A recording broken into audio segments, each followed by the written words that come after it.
With the American Express Platinum Card, you can unlock over $1,500 in value annually with statement credits on select purchases and other benefits. That means getting access to even more of your favorite things. More jet setting, more trend setting, and more resetting. And downward dog. The stage is set for you to do even more with the American Express Platinum Card. Learn more at americanexpress.com/US/explore-platinum. Terms apply.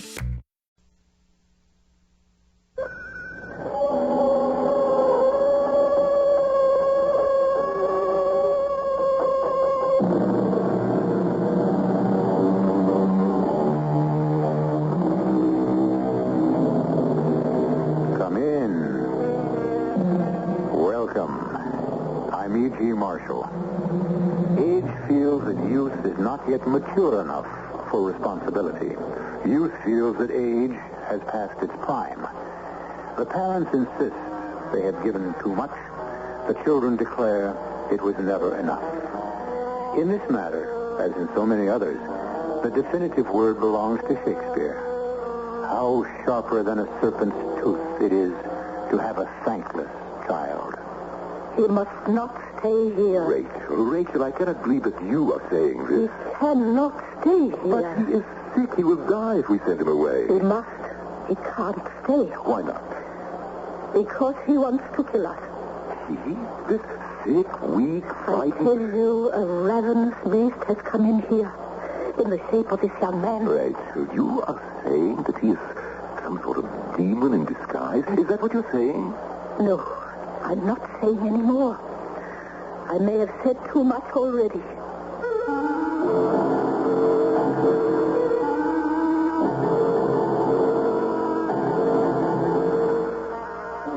Our mystery drama, The Serpent's Tooth, was written especially for the Mystery Theater by Sam Dan and stars Norman Rose and Paul Hecht.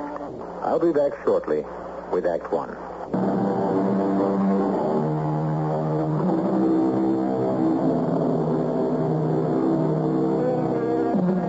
Vienna, during the first decade of the 20th century, just a few years away from the First World War and the firestorm that would destroy the empire. Vienna, a doomed city, but you'd never know it. Even Paris didn't shine as bright as Vienna, which had become the first city of the arts. And the stars of Vienna, Mahler, Schnitzler, Zweig, and Sigmund Freud, oh, the arts, the music, the poetry, the literature, the drama. And, of course, once you left the brightly lit boulevards, the poverty. So many people were formed in the crucible of that era in Vienna. Just a few steps further, my young friend. Salvation is in sight. Hot food, a comfortable fire, a snug, warm bed. You will not die tonight, my boy. Oh, careful, don't stumble. Let me hold your arm. Just a few more steps. All right, come. In you go. There you see. Don't you feel better already? Come, stand by the stove. Warm yourself. Jacob. Oh, hello, my dear. Good Sabbath. Good Sabbath? Who is He is our guest. Our Sabbath guest. Well, my boy, you feel better? How would you like to wash up? Straight ahead through that door. You see, we have a bathroom. Yes, my boy, we have inside plumbing. Now, just go ahead and refresh yourself. Oh, come, don't be shy. Go ahead. Who is that? Rachel.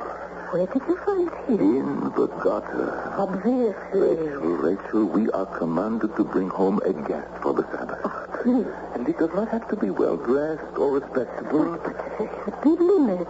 If he is hungry, if he is homeless... And he's going to sleep here, too. My dear, this is part of our moral, our religious obligation. Jacob, there's something about his eyes. His eyes? There's a wild, I don't know, something terrible in his eyes. Of course, it's because he's terrified. He has looked on the face of death. Now, what kind of He nonsense? is a youngster who... Youngster?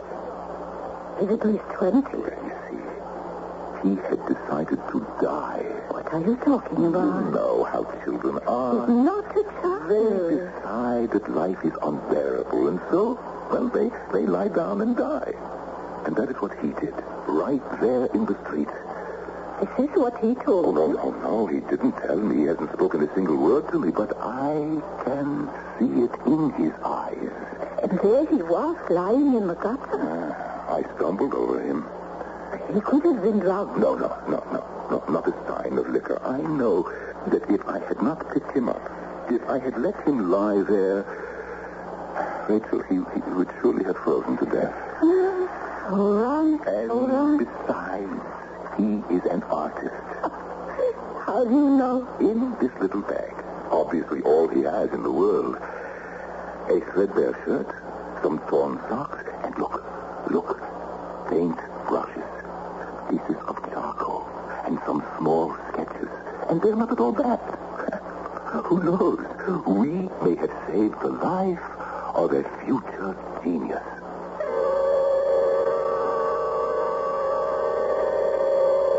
We don't even know your name. Everybody calls me Addy. Mm-hmm. You have a surname? What do you want to know that for? Oh, it's not really important. Didn't Shakespeare say, what's in a name? Shakespeare. He was an English poet. Oh, yes. I don't like him. What? You don't like Shakespeare? I hate all English poets. I despise England. Oh, really? The English are very fine people. Anyhow, you do not have to tell us your name, Auntie. And, well, I understand why you don't want to. Is that so? You're hiding from the police. What do you mean he's hiding from the police? Well, Rachel, it's a perfectly normal thing today. Thousands of young men are doing it. You see, they do not want to register for military service. Isn't that true, Adi? The food is getting cold. Yes, my dear. We must have the kiddush and the prayers for the bread and the wine. The bread and the wine. It's like the Catholics. Oh, are you Catholic? I was born a Catholic. Where I come from, everybody's a Catholic. But me, I'm nothing. Oh, come now, Adi. Everybody is something. Oh, yes. Yes, I shall be something. I shall certainly be something someday. But you see, right now, I don't know what my something is. I can almost see it. Bits and pieces of it exploding in my mind. But so far it hasn't come together to form the picture. You know what I mean? Oh, yes, of course. And the colors, also sharp. Blood red, ebony black, shimmering white. Yes, you will be somebody, all right. You will be a great artist. How did you know I'm an artist? Well, it's obvious. It is? It is written on your face. You have the sensitive features of an artist. The deep, brooding eyes. You really mean that? Artie, can we fight fate? Look at what fate has done. Fate has brought you, an artist, to me, an art dealer. You're an art dealer? Well, I'm not very big or important as an art dealer, but we are well matched. You are not a very big or important painter. I give you my word. I will never desert you. When I become famous and fabulously wealthy, you will still be my dealer. Shake hands on it. The soup is getting cold.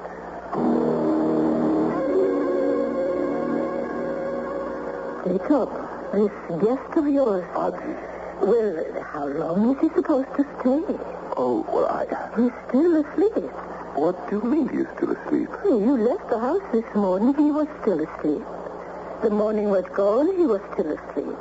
Here it is getting dark, and he hasn't wakened yet. Well, the poor boy. Keep away. What? Get away from me. I know who you are. I know all of you. What? And I... What is Yes, this goes on all day. Get away. He has nightmares. Although I don't know if he's really asleep. I looked into the room. He was sitting on the bed. What's the matter, I asked? And what did he answer? Nothing. You don't know me now, but you will know me. No, You will know me one day. Something's the matter. You're telling me. I better see what is wrong. Jacob, please. This boy, this person, He can't stay He here. is a poor, sick human being. I'm scared. Scared of what? Of him. Of him. Of this pathetic, skinny, consumptive-looking... Jacob, I'm frightened. I swear to you one day I'll be something. He is delirious. Jacob, don't be impatient with me. But I'm terrified. Of what? Of something about him. Something in his eyes. Oh, he needs help, Rachel. He is a child of God. He needs help. I see. Adi. I see the skull. Adi, my friend. What is it? It's me, Jacob. What's wrong? Why do you sit there and stare See like the that? skulls. Gleaming white skulls. The piles of bones shining in the black night. And the blood. It has dyed the earth red. Burning crimson, red, white, black. No. Of course, Adi, you see it. It is the painting in the museum. The painting of death by von der Slate. Now, you better have something to eat. Adi? Black. Adi. Rachel, he is sick. He needs a doctor. If he's sick, take him to the city hospital. Oh, Rachel. That's what the city hospital's for, isn't it? They have a charity ward. The charity ward? Oh, no, Rachel. People only go to the charity ward to die. It's not our responsibility. Please, don't talk like that in front of him. He's a human being. He has feelings. Doesn't hear a word you're saying. He's mad. Look at him. Why? He's mad. I'll run after Dr. Block. In this weather, you'll catch your death of cold. No, I'll dress warmly. But Block is an old man. He'll catch his death. Don't you understand? We are responsible for this person. Why? Rachel, what are we arguing about? We never disagreed on helping another human being before. Why do we fight about it now? I'll pay for a carriage. Take him to the hospital. Let me call Dr. Block and we'll see. Jake. We will see. I said we'll see.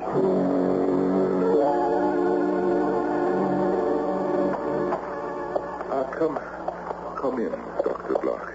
I better get warm at the stove before you see your patient. Oh, Dr. Block, you shouldn't have come. Shouldn't have come, but I was told I was a very sick person in this house. Rachel, what is the matter with you? Nothing. But your face, it is so flushed. You look so nervous. I'm all right. There is the patient, Jacob. Come this way, Doctor. Adi? Here is Dr. Block. That's his name? Adi? Yes, Doctor. He's a fine-looking boy. Very sick, I can tell you that right now. But a fine-looking boy. He has the face of an artist, an intellectual, fine-looking boy. Doctor, what is wrong with him? What is wrong with him? Well, it depends on which doctor you ask. You look at that pale skin with the flush just underneath, the rapid breathing. You feel that racing pulse in the vein running down the temple. You see it throbbing. Yes, but what is wrong with him? Be patient, I will tell you. Dr. Freud, for instance, this Dr. Freud would say, we see here the classical signs of a deranged personality. But what do you say, Dr. Block? I say it's pneumonia. Pneumonia, that's awful. What are we going to do? He has to go to the hospital. How can he go now? He needs the kind of care only they can give him. Wouldn't he be better off in the hospital, Doctor? There's no question about it. Well, you see, Jacob, you see. But it is too late now. He can't travel in his condition. He can't. Move him now, take him out in the street now, he will die. You see, Rachel. No, his only chance is to stay here. Keep warm. I will leave you some medicine, and everybody pray. I want you to wrap him in blankets, Jacob. And I will call a carriage. And we will say... You didn't hear what the doctor said? He'll die. Then... I'm sorry. But he cannot stay here. But why, Rachel? Why? Because he intends to kill us.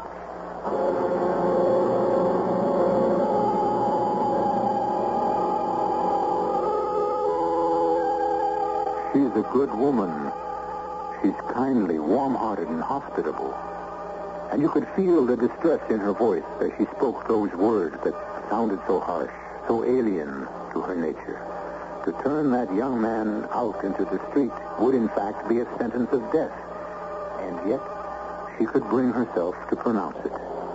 But what does she know? Why is she so convinced that their Sabbath guest is a murderer?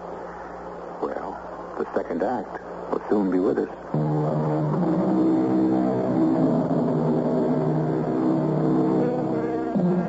Are the eyes the true mirror of the soul? Is what we are really written in our eyes? If so, how clearly? And to whom is it given to be able to read the message? Rachel Cohn looks into the feverish eyes of a mysterious young man, and in them she sees one word written in letters of blood. And that word is death. I can't believe this is you, Rachel. I cannot believe that this is my wife. You say this young man intends to kill you? Oh, Doctor, yes. I see it in his eyes. I'm so frightened. Of what, my dear? White, black, Of what he mumbles in his sleep? After you left, Jacob, I came in here to look at him, and I could see those awful colors, red, white, and black, flashing in his eyes. And I ran from the room. I sat down in a chair, and I fell asleep. And I had a nightmare. And those colors were suffocating me. And then you came. You came back with the doctor. He has been working very hard, Dr. Oh, quiet. The young man seems to be waking up. Oh, Dr. Bloch here. I must not die till my work is done. Save me, Dr. Bloch, for my mother's sake. Please. Doctor, he is fallen asleep, and that is the best thing for him. See that he takes this medicine. Rachel, I'm sorry I spoke so loudly to you, but could we turn him out to die? Could we? I don't want to talk about it. But we must, because, well, this is so unlike you. Very well. Suppose some ravenous beast, some deadly, poisonous snake had come in here to live in human form, in the shape of that young man. Do you know what you're saying? Even the most ignorant, superstitious peasants would hardly believe. Dr. Bloch, I appeal to you. Why not take her to see this, Dr. Foy? Do you hear what she is saying? That this sickly young man is actually a dangerous, murderous beast in human form. That is what you're saying, isn't it, Rachel? I'm not saying anything. I have an idea. I may have said too much already.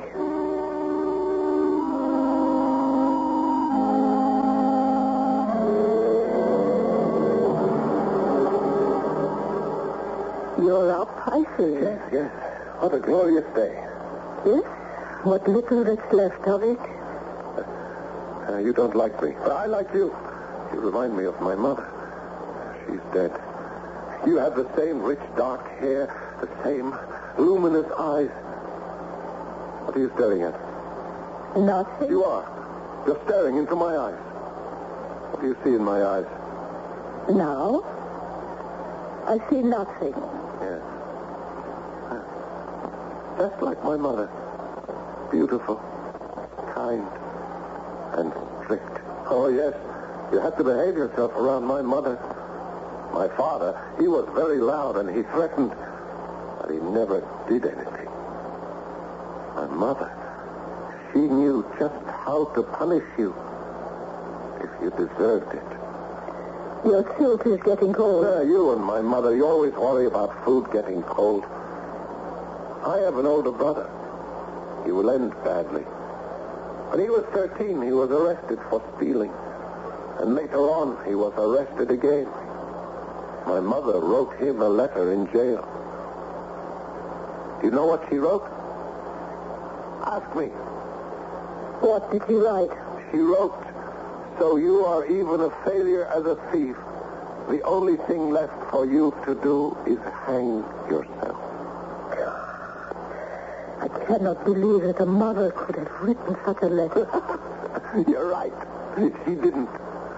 I wrote it, and I forged her signature. Ah, you two seem to be getting on famously.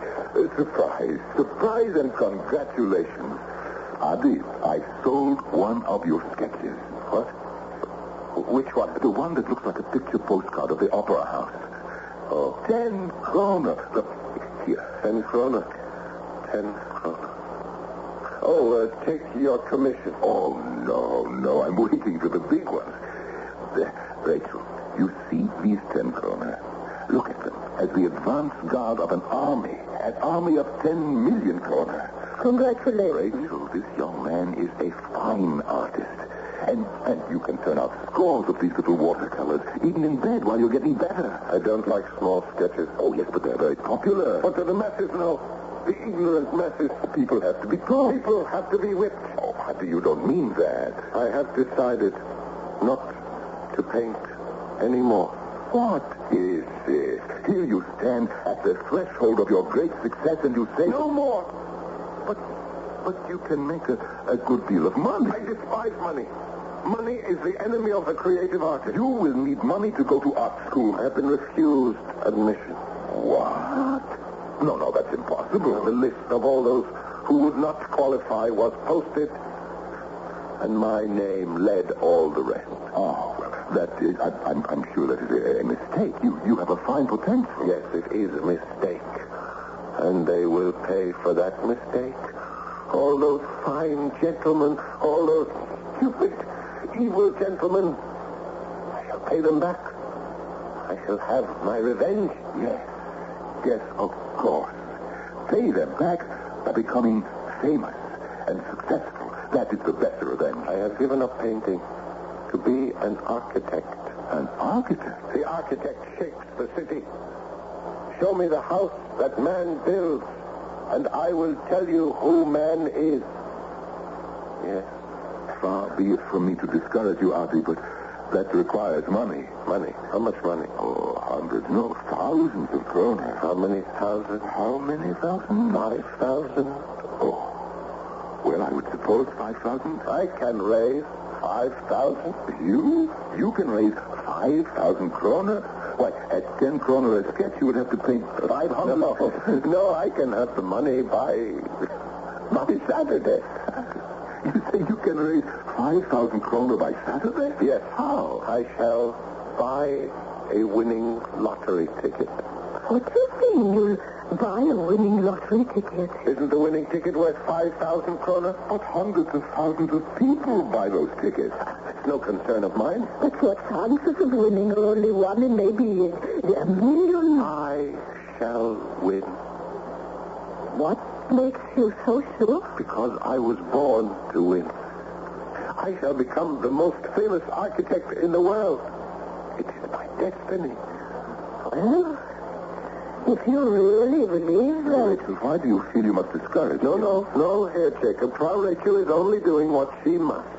She is fulfilling woman's purpose, which is to weaken man's resolve. Ah, Dee, I wouldn't exactly say that women, even the angels and the saints, even women like my mother and Frau Rachel, seek to turn man's face from danger, from life as it should be lived.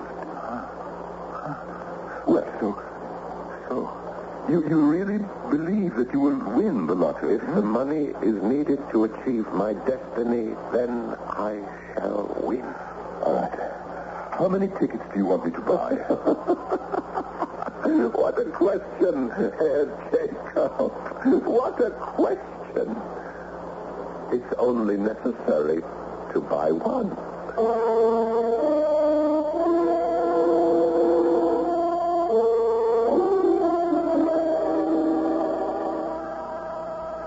It's time for your medicine. Thank you, Frau Rachel. How do you feel? I think I feel stronger. Yes, much stronger. Would you care to see some of my sketches? My architectural sketches for the new city of Liszt? Do you have to do them in color? Red, white, black. As if they're moving, as if they're alive. They keep twisting and changing. That's exactly how I see it. This building here, what is it? It frightens me. This building? Yes. Why does it make me think of death? How did you know? How did I know what? That's what it's supposed to be. A house of death. House of death? A slaughterhouse. Oh, yes. I know it's not nice to talk about such things in polite company, but it's necessary. These are necessary places, and they must be built. How is our patient today? Good afternoon, Herr Jacob. I bought you a raffle ticket. Thank you. I hope it is a winning ticket. It is. Why are you so sure? Because I will it to be. Oh, you will it. To a man of iron will, nothing is impossible. My ticket will win. Well, it looks like a lucky ticket. 333777. 3 is the mystic number. 7 is the lucky number. Jacob, what kind of nonsense is that? It is harmless nonsense, Rachel. Well, come and have your supper before... I know. Before it gets cold.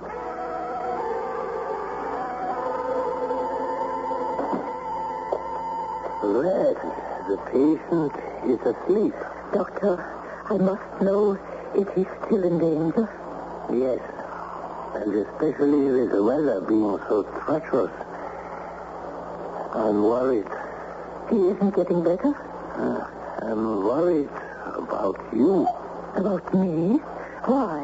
Rachel, I have never seen a person change so much in such a short time. You look like an old woman. Thank you. Your face seems to be ravaged. You are so nervous. Perhaps you need a tonic, yeah? I need something to make me sleep. Why can't you sleep? Because I have bad dreams and they wake me up. Bad dreams? It's like nothing anyone could even dream about. All I know is that there are colors, red and white and black. That's all. And how long has this... You know how long. Since that young man came into this house. And I feel what I feel. But that doesn't mean I'm the one who's crazy. Rachel. And Dr. Blanc. Oh, do I have news? Tremendous news. Fantastic news, Rachel. See if you can guess. Well, tell it or don't tell it. Oh, this is not something you just blurt out. This is something to be savored. I'll give you a hint. It concerns Arby. It turns out he's Prince Franz Ferdinand in disguise. That's impossible. He doesn't have a Habsburg king. Oh, the two of you. No imagination. This young man is now someone worthy of respect. This is a young man of sensational personal power. This is a man who can will things into being. Please. Remember he said that he could will the winning ticket? The numbers were posted this afternoon. Remember his number. Remember. 333777. That number is worth 5,000 kroner, just as he predicted, just as he willed it.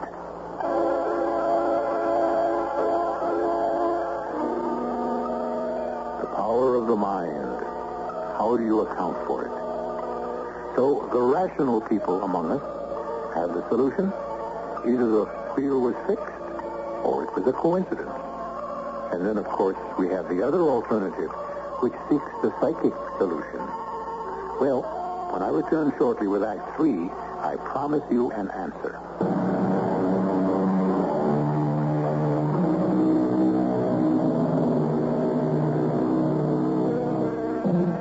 Can we determine the shape of the future?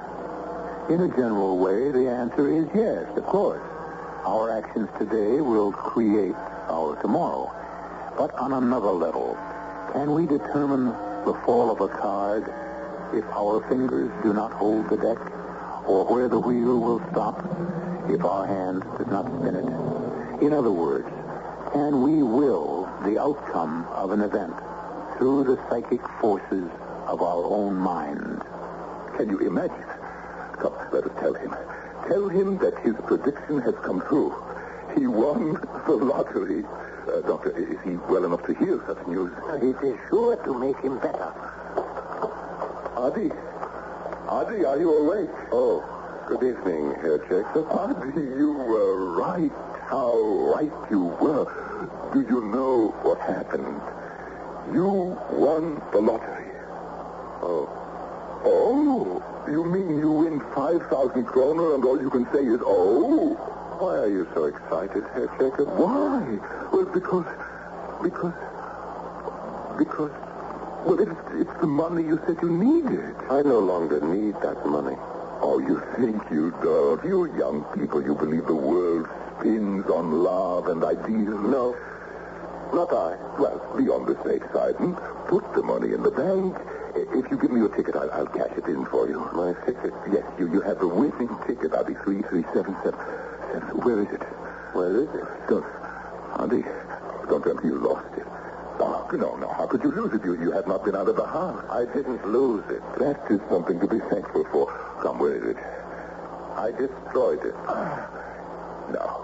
You what? I tore it up and I threw it away. You tore it up? When? The day before yesterday. But why? Because I don't think I shall become an architect. But I thought you wanted to because it was your destiny. A man can change destiny? But would that be a reason to tear up a lottery ticket? Yes. No, I don't understand. Hey, Jacob, why did I buy the lottery ticket? Because you wanted to win the first prize, 5,000 kroner. Why? Because it will be necessary for your architectural career? Yes. But since I do not intend to be an architect at this time, there is no need for the money, and I lost interest in the ticket. But you didn't have to throw it away. Yes, I did. Why? Because I'm afraid I would be seduced. Seduced? By what? By money. Money is the most obscene, the most demoralizing, the most destructive prostitute of all. No. Adi, it is how money is used. Money is not the root of all evil. If you read your Bible carefully, you'll see that it says, love of money is the root of all evil. With all due respect, Herr Jacob, it is the Bible that is the root of all evil. The Bible of Judea and the Bible of Rome. It unmans us all with its false comfort for the weak and the meek. Well, I'm sure if you read it carefully, both testaments, mine and yours. I have no testament, but I have seen the weak and the meek. I have starved in the gutters with the weak and the meek. And why are they weak and why are they meek and why do they starve? Because they have been fooled. I think it will all be made up to them in another world, a better world. But this is the only world there is. Adi, if you do not intend to become an architect, what is it that you want to do? Oh, I have already decided that. I have chosen a very important endeavor. I'm going to write an opera.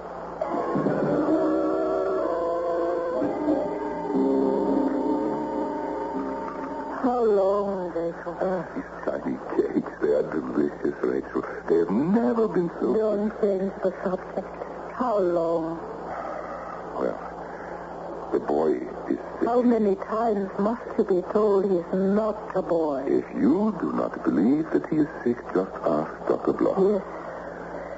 He's still sick, but he can be moved to a hospital. Rachel, do you realize that from the split second he came into this house, you took a severe dislike to him? I can't help it.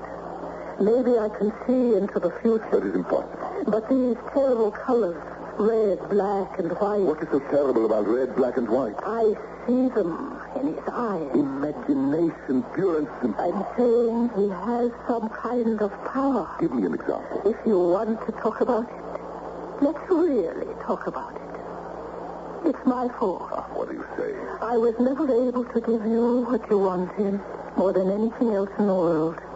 A son. Rachel. And so you look for that son. Everywhere. In every young man. No. We have to talk about it, Jacob. You need a child to love, to teach. But Rachel... Please, don't make this any more difficult for me than it is now. I know what you see in him. Brilliance, yes. But I see something else. Evil. I can't help myself. Rachel, he has such enthusiasm, such fire, such raw energy, but such confusion. He needs to be directed. I want to direct him. Oh, I can help him, Rachel. Jacob, let me say this. Just this. And I shall never again say another word against him. A snake. Oh, please. A deadly, poisonous snake. Is somehow trapped in the bitter winter cold, and it becomes dormant. But warm it, and feed it, and its eyes open. Oh, I cannot permit you to... And you think you have won him over with your kindness. But he is a snake. It's not his fault. And sooner or later, when he has enough strength to strike, he obeys the urging of his very own nature. He must. I know what you're going to say, Jacob. But God help me. And God forgive me. This is what I see.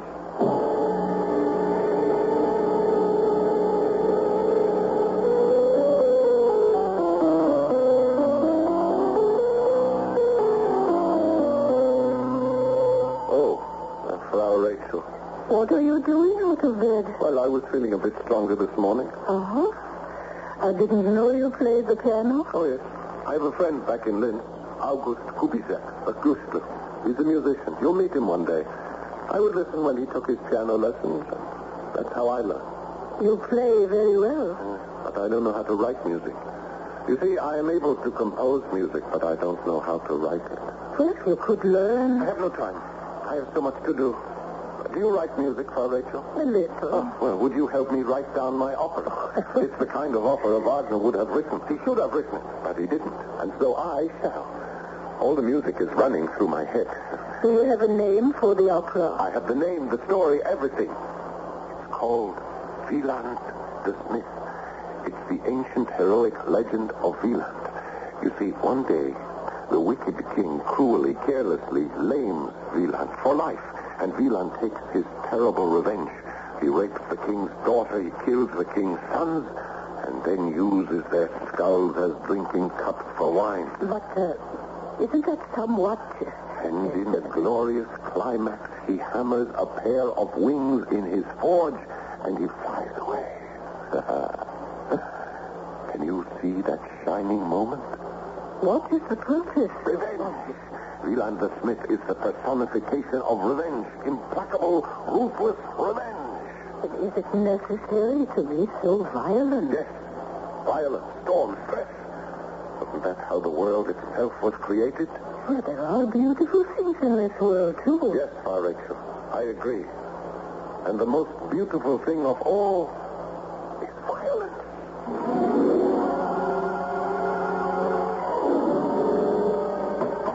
Rachel, I came as quickly as I could. Couldn't you find Dr. Block? No, he's with some patient somewhere. Tell me what is wrong. Adi, I'm worried. You worried about Adi? Well, perhaps I was... Well, I don't know. All day, he's sitting in his room. He doesn't say a word. He doesn't move a muscle. I speak to him. He doesn't hear. What could it be? And those colors, those colors keep throbbing in his eyes. Those terrible shades of red, white, and black. But he seemed so calm, so happy. I thought he had found himself in music, finally. And it is good music, isn't it, Rachel? But it's wild music. It has a strange power. Adi? Good afternoon, Herr Jacob. Are you all right? Yes, I'm all right. Well, you'll just go out. Is that why? I must go, Herr Jacob. Where? Where? My destiny leads me. And what does that mean?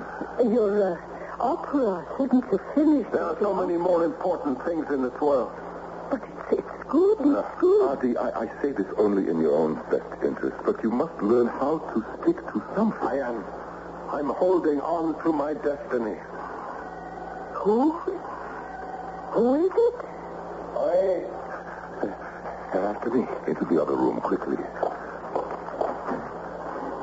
Open out that door. I'm coming.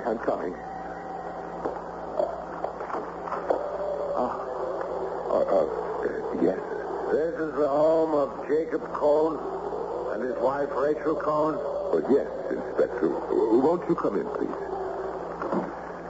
And who else lives in this house? Who else? You know the law. All persons domiciled in an establishment must be registered with the police. Well, there's just the two of us. Well, that answers one question. The second question, you are Jacob Cohn, the art dealer? Yes. We are looking for a young man who was not reported for his military service. We have here his photograph. Have you seen him? Why should I have seen him? We have reason to believe he is an artist. He may have tried to sell you some pictures. Examine the photo, please. Have you seen him? No. And you, Frau Cohn? No. Very well. If you should ever see this young man, should he ever approach you, it is your duty as loyal subjects of His Majesty the Emperor to notify the police. Yes. Yes, Inspector, we understand. His name is Hitler. He's also known as Adi. Yes, Inspector. That is all. Good day to you. Good day. No, wait. Let me make sure he's gone. All right, Rachel, it's clear. Adi, he's gone. Thank you. No one has ever done anything like that for me before. It is nothing. It's everything. But is it safe for you to go? I know how to avoid the police. Good friends, kind friends, I must leave you. Where will you go? I cannot stay still, remain in one place. I must always move. I can never be at rest, at peace. You get older. You look forward to a little peace and rest. You'll come back. You'll see us sometime. Oh, yes, I'll come back, Frau Rachel. Herr Jacob. I give you my solemn oath. I shall come back.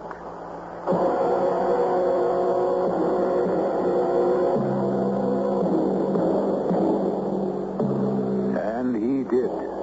Almost 3 decades later.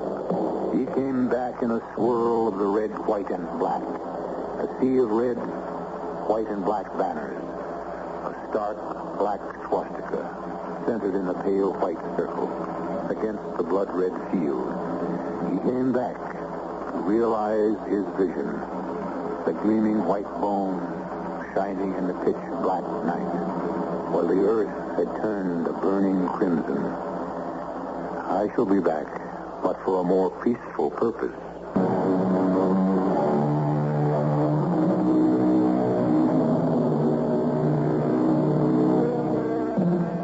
Invariably, when we present a story of someone who actually lived, we are asked, is it true? Well, we could say that truth is relative, subjective, and elusive. But that would be begging your question. And so, the answer is, yes, it's true. It's true in all of its basics and most of its facts, which is what we strive to do here 7 times each week. Our cast included Norman Rose, Paul Hecht, Ann Shepard, and Robert Dryden. The entire production was under the direction of Hyman Brown. And now, a preview of our next tale. Where am I? These are the Sandwich Islands. Where? Why is it so dark? Rest easy, Captain Fenright. You are in good hands. I am the Reverend Elihu West, and my daughter, Mistress West, is with me. Lie quiet while we minister to your wound. What did you call me? Captain Fenright. Oh, what is this? What's happening? I'm not Captain Fenright. I'm Walter Davis. The Sandwich Islands. They're on the other side of the world. And why is it so dark? Is it night? No, Captain. It's high noon. Then why can't I see anything? Oh, hush. You've been hurt. Hurt? I'm blind, I tell you, blind. Oh, Lord, what is it? Am I dead? What's happened to me? What? Z.G. Marshall inviting you to return to our Mystery Theater for another adventure in the macabre. Until next time, pleasant dreams.